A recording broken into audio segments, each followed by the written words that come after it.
Welcome into Arsenal Report. And Alexander Isak, is he for sale? Is he not for sale? It appears that Liverpool are moving in on Hugo Ekitike, meaning that Isak isn't going there. But with Newcastle saying there is a price that they're willing to at least listen to, may Arsenal tempt them with £120 million? I don't see why not at this point with what Arsenal have done in the striker market. It looks like Sesko at 90 was too much, but Gyökeres deal not done yet, although there are rumors and videos of a potential van in front of his house moving him out of Lisbon.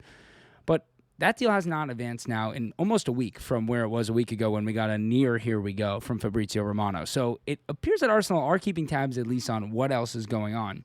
And with Isak somewhat available, do they just tempt Newcastle with £110 million? See if they can get to the table. See if they can offer something to sweeten the deal. I think it's more likely Newcastle wait a year on Isak, sell him with 2 years left on his deal next summer to Barcelona, to Bayern Munich, to Real Madrid for less money just to get him out of the Premier League because they know what he can do to them. But the fact that Liverpool at least tested the waters to me shows that there is a chance for this deal to get done this summer for the right price. Now, I don't think Newcastle are in any mood to sell. I've clearly showed their ambition. They made their way into the Champions League this year. They're trying to stay there and potentially challenge for the title next season.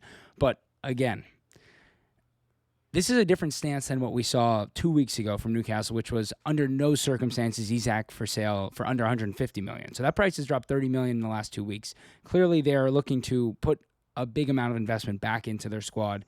But if Ekitike does make the move to Liverpool, then there's nobody for them to replace Isak with unless the whole circle of events happens with Gyökeres or Sesko then going to Newcastle. So I wouldn't hold your breath, but it's gone from a 0% to a 5% in the last 2 days.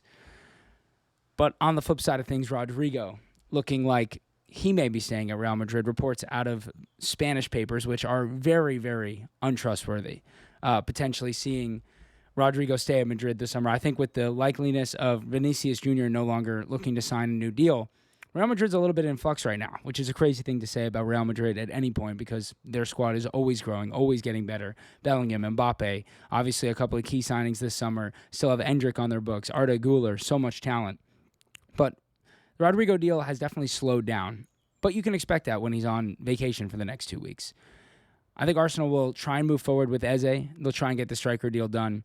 And then it'll be a matter of sales to see if Rodrygo is a possibility. But I no longer see Rodrygo as the marquee signing this summer with the signing of Madueke and potentially Eze. That's two wingers coming in. The likelihood of a third coming in without a sale of Gabriel Martinelli and Leandro Trossard, it does start to feel more and more unrealistic. And with Rodrygo basically saying he's not interested in going anywhere other than Arsenal if he's to leave Real Madrid, it does look like those reports have a little bit of basis at this moment.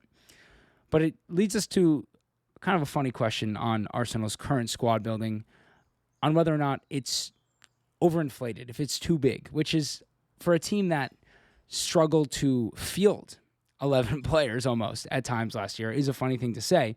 But with Nelson back from loan, Albert Sambi Lokonga back from loan, Fabio Vieira back from loan, bringing in Mosquera, bringing in Norgard. I mean, the squad is huge. At this point, you have one too many goalkeepers. Karl Hein needs to go.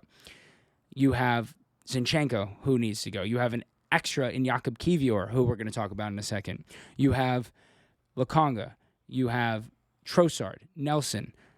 Even Havertz at times could be an extra piece. Should we bring in 4 attackers this window? Like, the squad is so inflated now with the likes of Ethan Nwaneri coming through, Miles Lewis-Skelly, Max Dowman's going to get his chance this year.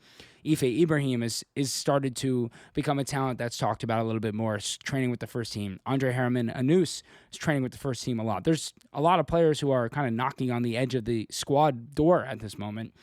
So I'm not sure you're going to see all those guys go this summer. It looks like Reece Nelson may go back to Fulham on loan, although he has 2 years left on his deal. So I think what Arsenal would do is what they did last year is send him on loan with a 1-year extension. So again, we'll come back with 2 years left on his deal.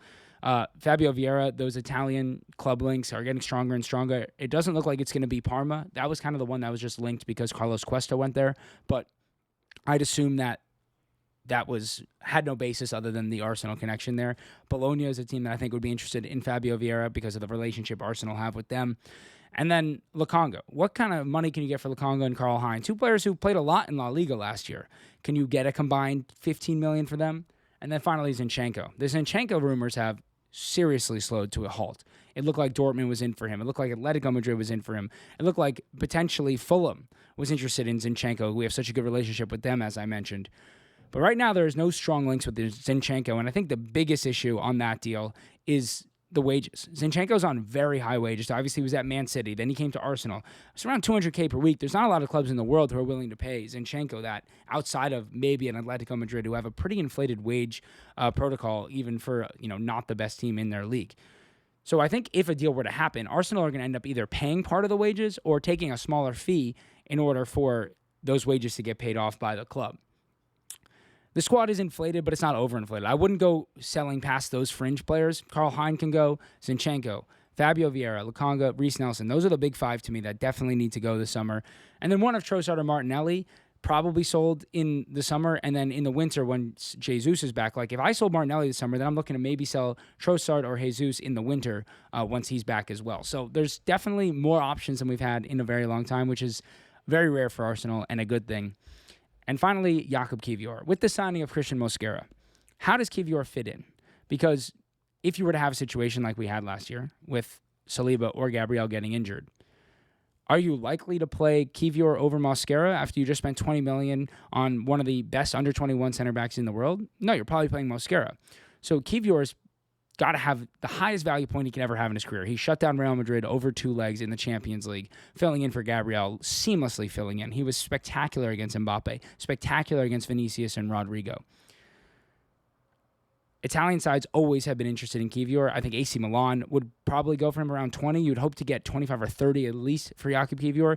But this is the summer you got to cash in on him and hope that the squad can fill in those rest of those positions, because Ben White can play in the center, Jurrien Timber can play in the center, Calafiori can play in the center. That basically leaves you with 5 center backs for 2 positions. That's plenty of coverage. You don't need a 6th center back for those 2 positions. That's our Arsenal Report. We're coming back daily with transfer updates throughout the summer and into the new year as Arsenal embark on a season where they definitely need a major trophy. So make sure to hit the subscribe button down there, and we'll talk to you tomorrow.